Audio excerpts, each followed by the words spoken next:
শুভ সন্ধ্যা। আপনাদের সাথেই আছি আমি শাকিলা মতিন মৃদুলা। প্রিয় দর্শক শ্রোতা, সবাইকে স্বাগত জানাচ্ছি শুভ সন্ধ্যার আজকের আয়োজনে।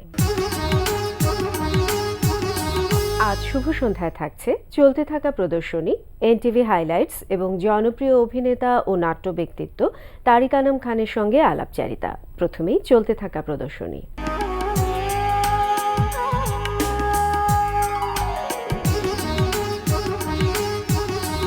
শুরুতেই জানিয়ে দিচ্ছি চলতে থাকা প্রদর্শনীর সময়সূচি। ধানমন্ডির গ্যালারি 21-এ প্রদর্শিত হচ্ছে শিল্পী মনসুরুল করিমের ইপোক শিরোনামে একক চিত্রকলা প্রদর্শনী। প্রতিদিন দুপুর 12টা থেকে রাত 8টা এই সময় প্রদর্শনী চলবে 14 অক্টোবর পর্যন্ত। ধানমন্ডির শিল্পাঙ্গন গ্যালারিতে প্রদর্শিত হচ্ছে শিল্পী হামিদুজ্জামান খানের একক চিত্রকলা প্রদর্শনী of nature boards and faces. প্রদর্শনী প্রতিদিন দুপুর 12টা থেকে রাত 8টা এই সময়ে চলবে 30 অক্টোবর পর্যন্ত। দেখছিলেন চলতে থাকা প্রদর্শনীর সময়সূচি। এবার শ্রদ্ধাঞ্জলি।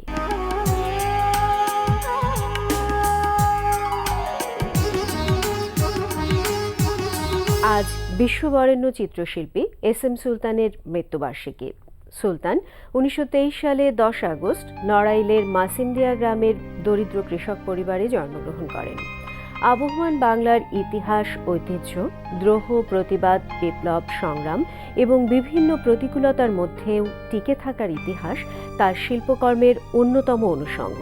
বরেণ্য এই শিল্পী 1994 সালের আজকের এই দিনে যশোর সম্মিলিত সামরিক হাসপাতালে শেষ নিঃশ্বাস ত্যাগ করেন।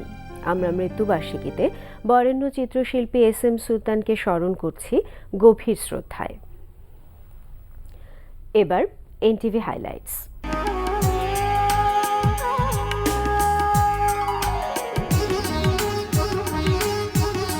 জানিয়ে দিচ্ছি কি কি থাকছে এনটিভির রাতের অনুষ্ঠান সূচিতে। সন্ধ্যা 6:45 থাকছে মৃণাল দত্তের প্রযোজনায় বিশেষ অনুষ্ঠান উৎসবে আনন্দে শারদিয়া। সবাইকে দুর্গাপূজার অনেক অনেক শুভেচ্ছা। দুর্গাপূজার শুভেচ্ছা। তোরা শোন গো নর নারী, একটি বছর পরে উমা এলো বাপের বাড়ি। শাক বাজা আর ঢাক বাজা উলুদে তাড়াতাড়ি। আরে পুজো এসেছে, আনন্দে মন ভরিয়ে দিতে মা এসেছে। জয় মা দুর্গা, দুর্গা কি জয়, জয় মা দুর্গা। রাত 8:20 থাকছে ফেরদৌস হাসানের পরিচালনায় ধারাবাহিক নাটক মায়া। ভালো লাগে বলবো না, বলবো মনে করি, ভালোবাসি বলবো না, বলবো মায়া করি। রাত 9টায় দেখবেন আলফ্রেড খোকনের প্রযোজনায় ফারহা শারমিনের উপস্থাপনায় সঙ্গীতানুষ্ঠান তারায় তারায় রচিত।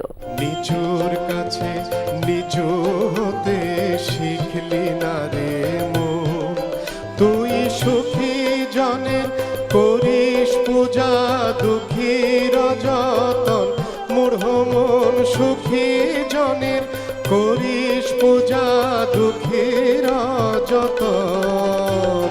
নিচুর কাছে নিচু হতে শিখলি না রে মন।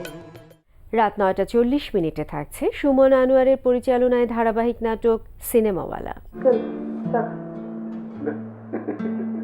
শুনুন কি নয়নমণি, কেমন থেকে কেমন সব ফেলবি রে ভালোবাসা। এইমাত্র তুমি ঝগড়া করে কান্নাকাটি করে চলে গেলা, এখন সুন্দর করে চা বানিয়ে নিয়ে আসতো। আরে ভালোবাসা রে। চা খাবেন নাকি ফলাই দিবেন? কি রে কি হলে এত কষ্ট করে বানিয়ে নিয়ে আসো গরমের মধ্যে। দেখতে কি সুন্দর হয়েছে, খুব ভালো। রাত 11:30টায় জাহাঙ্গীর চৌধুরীর প্রযোজনায় সরাসরি সম্প্রচার হবে শারদীয় দুর্গোৎসব 2016।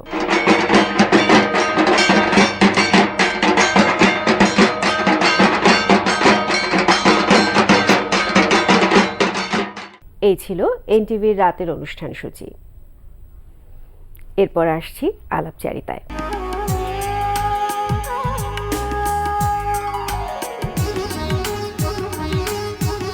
আগামীকাল রাতে এনটিভিতে সম্প্রচার হবে তারিক আনাম খান অভিনীত বিশেষ নাটক তিথির অতিথি। প্রিয় দর্শক, আমাদের আজকের অতিথি জনপ্রিয় অভিনেতা ও নাট্য ব্যক্তিত্ব তারিক আনাম খান।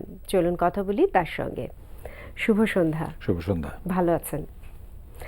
আগামীকাল তো দশমী, পূজার শেষ দিন, এবং সেই উপলক্ষে এনটিভিতে সম্প্রচারিত হবে বিশেষ নাটক, সেখানে আপনি অভিনয় করেছেন। অনুভূতিটা কি? প্রথমে তো আমি এটা খুব সাধুবাদ জানাই যে দুর্গাপূজা নিয়ে এনটিভি যে বিশেষ আয়োজনটা করেছে এজন্যে। আর এই নাটকটি আসলে যে ধর্মেরই হোক না কেন, মূল কথা হচ্ছে যে অসুর বা হিংসা দেশ এর বিরুদ্ধে দাঁড়িয়ে কথা বলা। তো সেটা আমাদের ধর্মেও যেমন ওখানেও আছে। তো এই নাটকটি মূলত উপজীব্য হচ্ছে নিজের যে লোভ, কামনা, বাসনা, এই ভিতরে আমাদের ভিতরে এক একটা মানে অসুর বাস করে, এটা নিধন করাটা দরকার। এই রকমের থিম নিয়ে নাটকটা। যে কোনো ধর্মেরই মূল কথা তো হচ্ছে মূল কথা মানবতা হচ্ছে এবং মানবতা। অশুভের বিরুদ্ধে লড়াই। হুম। এখানে সুমন ধর রচনা করেছেন এবং পরিচালনা করেছেন। আপনার চরিত্রটা এখানে কেমন? নাটকের যে মূল নায়িকা এর মামা, কিন্তু ঘটনা হলো যে এই মামা এক সময় সম্পত্তি থেকে বঞ্চিত হয় কোনো কারণে। এইটা সে নিতে পারে না। সে দীর্ঘকাল এই ধরনের সেই হিংসা দেশ পুষে রাখে এবং একটা প্ল্যান করে কি করে এটাকে নিজের কবজা করে নেওয়া যায় সেইভাবে। এইটা হচ্ছে মূল ঘটনা। এবং আমি হচ্ছি যে নাটকের মানে যে মেয়েটি তিথি, তার মামা, ও একটা মোটামুটি একটা ব্লু প্রিন্ট তৈরি করে যে কিভাবে এটা ইয়ে হবে আর কি, মানে আমি কি করে আত্মস্থ করতে পারবো পুরো জিনিসটা, এরকম নিয়ে। এই নাটকটিতে আপনি তো দীর্ঘদিন, কয়েকদিন তো কাজ করতে হয়েছে। কোথায় কোথায় শুটিংটা হয়েছিল? আমরা মূলত কাজ করেছি পুরান ঢাকাতে। একটু এই পুরনো আমলের মানে হিন্দু বাড়ি এরকম একটা জায়গা দরকার ছিল, যে কারণে পরিচালক আসলে সেই বাড়িটি নির্বাচন করেছিলেন এবং ওইটারই আশপাশে বিভিন্ন জায়গায় শুটিং টুটিংগুলো হয়েছে আর কি। পাশে কোনো একটা আড়তে, দোকানে, রাস্তায়। আমরা সবাই তো বলে থাকি ধর্ম যার যার, উৎসব সবার, এবং অবশ্যই। কম বেশি সবাই কিন্তু আমরা সবার উৎসবেই অংশগ্রহণ করি। নিশ্চয়ই পূজা মণ্ডপে যাওয়া হয়েছে এবং বন্ধু আছে প্রচুর যারা হিন্দু ধর্মাবলম্বী, তাদের বাড়িতে যাওয়া হবে। আমি সবসময়ই করি, আসলে ছোটবেলা থেকেই খুব এটা অভ্যেস। আমরা একটা অসাম্প্রদায়িক একটা সমাজের মধ্যেই বড় হয়েছি। সেখানে হিন্দু, সে তার বিশ্বাস মতে হিন্দু। আমি মুসলমানের ঘরে জন্মেছি, আমি ইসলাম ধর্মে বিশ্বাস করি। তো কোনো সময় মনে হয়নি যে এটি একটি আলাদা কিছু, এরকম মনে হয়নি। সে মানুষ, তার বিশ্বাস মতে, তার পরিবার, তার সমাজ মতে সে এটা করে। এবং আমার খুব স্মৃতি আছে এই কারণে যে আমি আমার বাড়ি সাতক্ষীরাতে একটা বড় বাজার ছিল। সে বাজারে আমি সে সময় থেকে ছোটোবেলা থেকেই আমি বাজার টাজার করি আর কি পরিবারের জন্য। তো একটা জায়গা ছিল পট্টির মতো, যেখানে দুধ, মাখন, খোল এসব বিক্রি হতো, আমি কিনতাম। তো আমি দেখতাম খেয়াল করে যে তখন ওই চটের পর্দা টাঙানো থাকতো আর মূর্তিটা তৈরি হচ্ছে। কারিগররা ওই ছাঁচ দিয়ে দিয়ে দিয়ে দিয়ে আস্তে আস্তে এবার ছোটোবেলা থেকে একটা পুরো উৎসাহ ছিল কী করে এরকমভাবে আস্তে আস্তে একটা স্কাল্পচারের মতো অভূতপূর্ব সুন্দর একটা জিনিস হয়। এবং আমরা সবাই মিলে যেতাম এই উৎসবে অংশগ্রহণ করার জন্যে, অন্য কিছুর মধ্যে না। প্রতিমা বিসর্জন দেখতাম, আমাদের একটা খাল ছিল, সেই খাল পাড়ে দাঁড়িয়ে যখন নৌকাগুলো যেত কীভাবে ফেলতো, এরকম কিছু কিছু বিষয়ের মধ্যে প্রথম থেকেই জিনিসটা আমাকে খুব উৎসাহ দেয়, দেখতে ইচ্ছে করে। এবারও গিয়েছি। 11 তারিখ তো আপনাদের দল নাট্যকেন্দ্রের প্রতিষ্ঠা বার্ষিকী এবং জাতীয় নাট্যোৎসব যেটা শেষ হবে আগামীকাল, সেখানে শেষ দিন আপনাদের দলের নাটক মঞ্চস্থ হবে। এই সম্পর্কে একটু বলুন। এটা গ্রুপ থিয়েটার ফেডারেশন একটি উৎসব করছে, বেশ দীর্ঘ, এবং শিল্পকলা একাডেমি মূল ভেন্যু হওয়া সত্ত্বেও মহিলা সমিতির মঞ্চ নতুন করে চালু হয়েছে এবং সেখানেও অভিনীত হচ্ছে। শুধু ঢাকা না, ঢাকার বাইরের অনেক নাট্যদল এটাতে অভিনয় করছে। এটি একটি বিশাল বড় উৎসব, প্রায় 14 দিন। হ্যাঁ, এবং সব জায়গায় হচ্ছে 14 দিন। দিন হিসাব করলে 14 দিন, কিন্তু জাতীয় নাট্যশালা হচ্ছে, এক্সপেরিমেন্টাল থিয়েটারে হচ্ছে, তারপরে বোধহয় স্টুডিও থিয়েটারে হচ্ছে কয়েকটা, আবার মহিলা সমিতির মঞ্চেও হচ্ছে। তো সব মিলিয়ে একটা উৎসবের জমজমাট অবস্থা রয়েছে এবং গ্রুপ থিয়েটার ফেডারেশন, শিল্পকলা একাডেমি, সাংস্কৃতিক মন্ত্রণালয় সবাই একসঙ্গে উৎসবটা করছে। উৎসবের শেষ দিন হচ্ছে 11ই অক্টোবর। কাকতালীয়ভাবে অথবা বলা যায় যে যেভাবেই হোক না কেন 11ই অক্টোবর সমাপনী দিন, 11ই অক্টোবর আবার আমাদের নাট্যকেন্দ্রের প্রতিষ্ঠা বার্ষিকী। আমরা 26 বছর ক্রস করে আমাদের 27তম প্রতিষ্ঠা দিন ওই দিন বার্ষিকী। তো আমরা সাধারণভাবে নিজেদের মতো করে ভিন্নভাবে অনুষ্ঠান করি ওই দিন, 1 দিন 2 দিন ব্যাপী আমাদের নাটকের উৎসব করি। এবার এই উৎসবের সমাপনী দিনে আমাদের নাটকটি হচ্ছে, যেটা আগামীকাল, এবং উৎসবটা এবার একটু অন্যরকমও হবে। ফেডারেশনও চেয়েছেন যে আসলে তারাও মিলে, সবাই মিলে নাট্যকেন্দ্রের জন্মবার্ষিকী পালন করবেন। আর আমাদের 2টি নাটক, যেটা সাম্প্রতিক নাটক, সেটি হচ্ছে 2টি মিশরীয় নাটকের স্বল্প দৈর্ঘ্যের নাটক বলি আমরা। 2টি নাটকের একসঙ্গে, যেটাকে ডাবল বিল বলে ইংরেজিতে অনেক সময়, ছোট ছোট নাটক একসঙ্গে হয়। কিন্তু আবার ছোট নাটক মানে অসম্পূর্ণ ছোট গল্পের মতন, এটা একদম শেষ হয় নাটকটি ওই ওই ওই ওই ওইটুকু হলেও পূর্ণাঙ্গই বলা যায়, পূর্ণাঙ্গ ধর্মী আর কি। একটির নাম বন্দুকযুদ্ধ, আর একটির নাম হচ্ছে গাদার হাট। প্রথমটি হচ্ছে আলফ্রেড ফারাগের দ্য ট্র্যাপ অবলম্বনে, দ্বিতীয়টি হচ্ছে তৌফিক আল হাকিম, মিশরীয় নাট্যকার, তার দ্য ডঙ্কি মার্কেট অবলম্বনে। এই দুটোরই রূপান্তর এবং নির্দেশনা আমার। এই নাটকটি আমরা ইতিমধ্যেই 25তম প্রদর্শনী হয়ে গেছে, 26ও হয়ে গেছে, ওটা বোধহয় 27 বা 28তম প্রদর্শনী হবে। এই নাটকটি বেশ সাড়া ফেলেছে।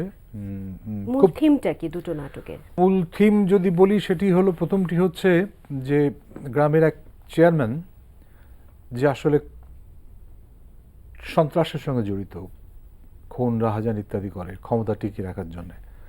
তার আন্ডারে একটি সহজ সরল চৌকিদার থাকে। এই তার আন্ডারে একজন সন্ত্রাসী থাকে যার ছদ্মনাম হচ্ছে হায়না।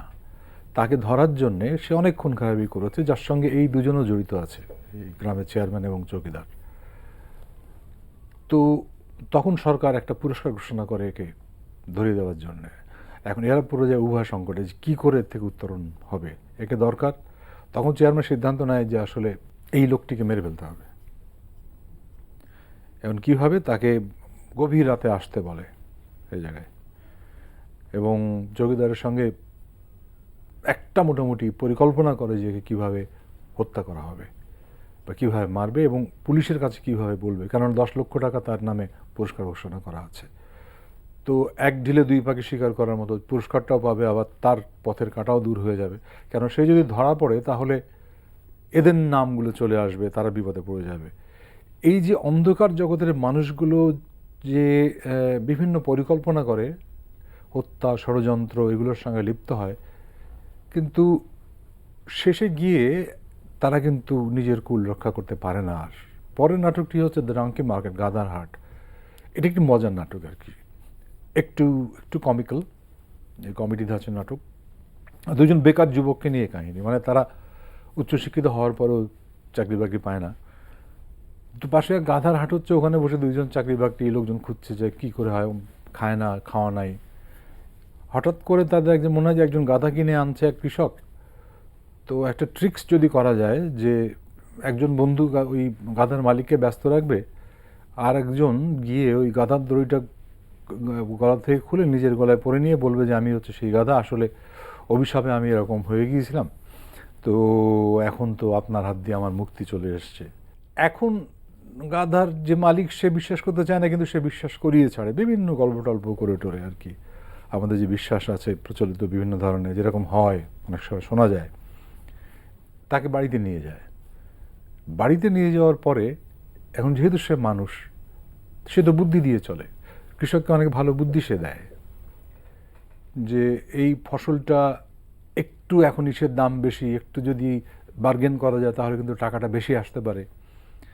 তারপরে আপনার অমুক জায়গাটা দেখলাম সেচের পানি নেই, ওখানে যদি একটু চাষ করা যায় তাহলে আরও ফসল বেশি হয়।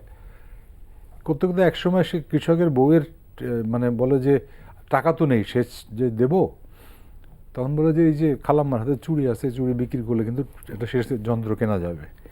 এইটা আর সেই খালাম্মার মানে কৃষকের বউয়ের আর সহ্য হয় না, সে তার পার্সোনাল এসে নিয়ে নেয় যে আমার গহনা বিক্রি করবে।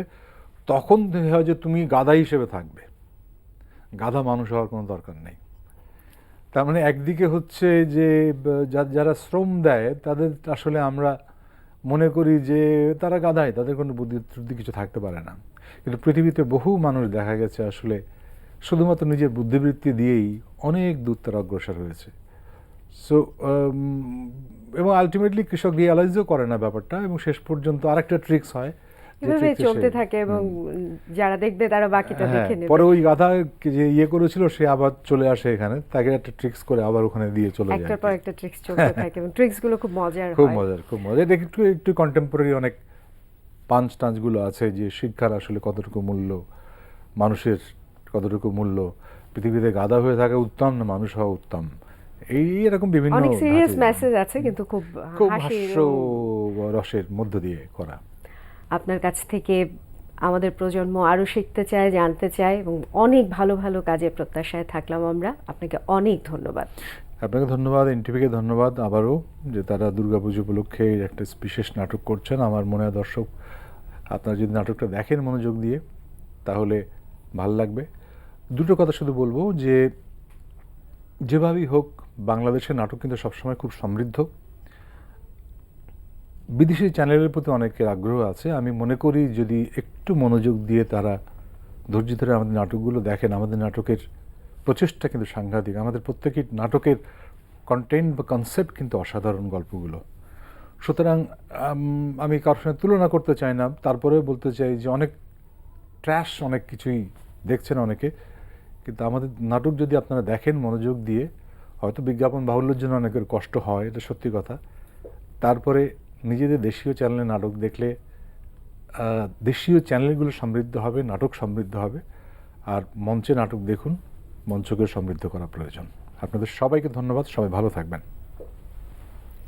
প্রিয় দর্শক, কথায় কথায় আমরাও চলে এসেছি অনুষ্ঠানের শেষ প্রান্তে। আমাদের সঙ্গে যোগাযোগের ঠিকানা প্রযোজক শুভ সন্ধ্যা, এনটিভি বিএসসিসি ভবন, 7 তলা 102 কাজী নজরুল ইসলাম এভিনিউ, কারওয়ান বাজার, ঢাকা 1215। আমাদের ইমেল অ্যাড্রেস shubhosandha@ntvbd.com। প্রিয় দর্শক, এনটিভিতে সম্প্রচারিত সংবাদ ও অন্যান্য সকল অনুষ্ঠান দেখতে লগ ইন করুন www.ntvbd.com-এ। সবাই ভালো থাকুন, নিরাপদে থাকুন। শুভ সন্ধ্যা।